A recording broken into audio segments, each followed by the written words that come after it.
This old climber, Lionel Terray, he's a French climber, first climbed Annapurna. They asked him what he was going to do in his old age when he couldn't do all those hard climbs. He says, I'm going to go back and repeat the climbs of my childhood. I learned to fish with a wet fly, and it just stuck on me, I guess. For me, it's the most satisfying method of fishing because it's the simplest. I can always catch fish. I can tie the flies, they're very simple to tie. So I'm kind of completing the circle, I guess.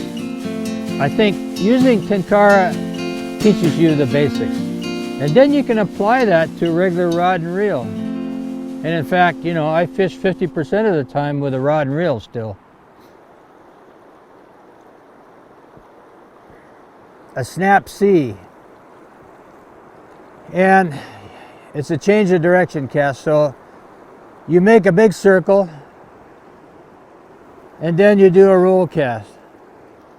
So all I'm doing is a clockwise motion and bringing the line up and laying it down here.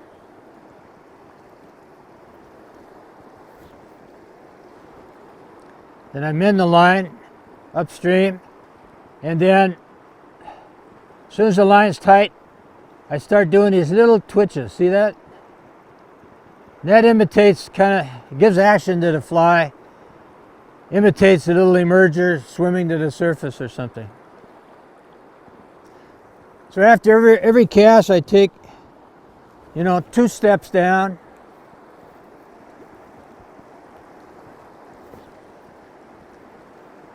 I mend upstream so that the fly isn't doing this business. And I start twitching.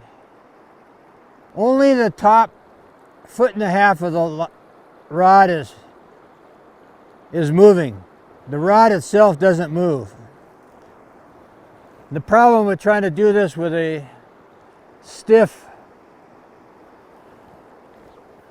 regular fishing rod is you can't impart that twitch very easily because they're too stiff. The twitch is trying to imitate a little soft hackle as an emerger going up to the surface like this in 2-inch increments. If you can do that in front of a trout's nose, they can't resist. This riffly water holds a lot of fish. Even though it's traveling really fast and looks like there's no way a fish, whoops, I just missed one. There's no way a fish could hold there.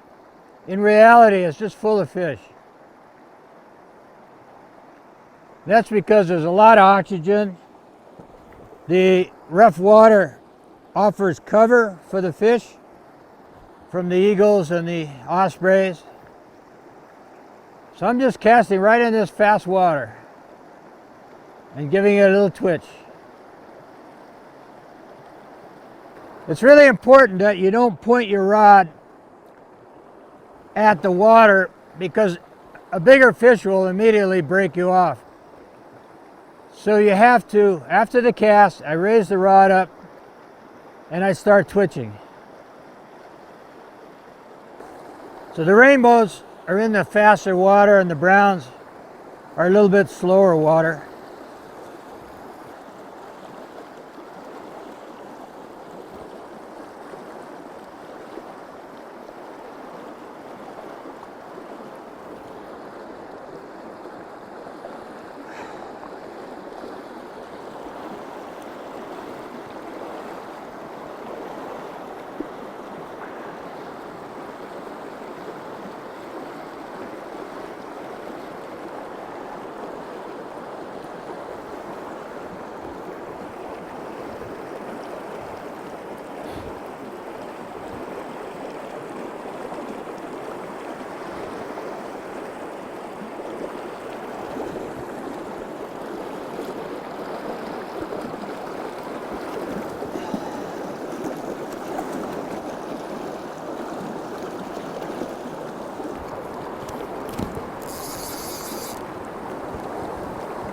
I fish Tenkara rod about 50% of the time.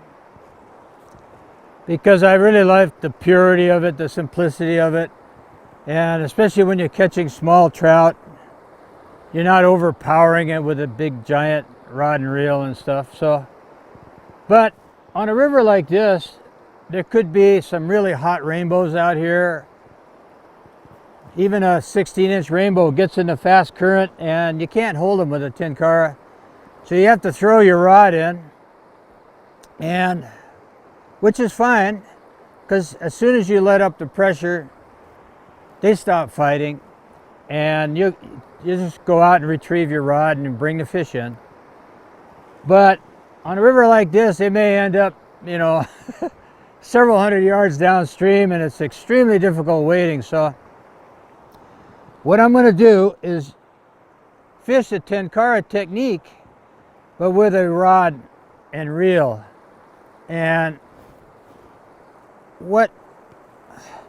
if you have the proper rod, which this is a 10-foot 2-weight rod, and it has a very delicate action.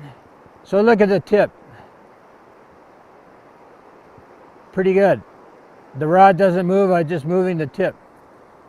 And I underline it with, I put a 1-weight line on it instead of a 2-weight. And so I fish it exactly like the Tenkara. I let out 20 feet of line. I hold the line under my finger, and I forget that there's a reel. And in fact, when I catch a fish, I don't bother putting him on the reel or anything. I just haul him in just like Tenkara. So this is a Tenkara rod with a reel, is what it is. And that's what I'm going to use today, just in case I get a bigger fish. You actually land a fish much more quickly with Tenkara than you do with rod and reel. Woo, strong fish.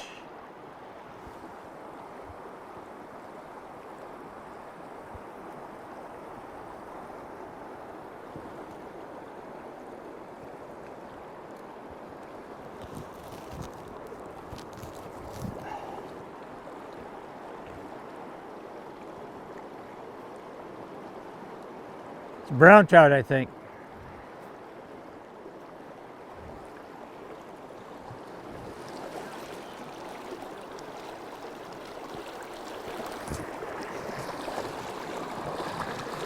Since I didn't have any reel, you know, you got to use the bend of the rod to fight the fish.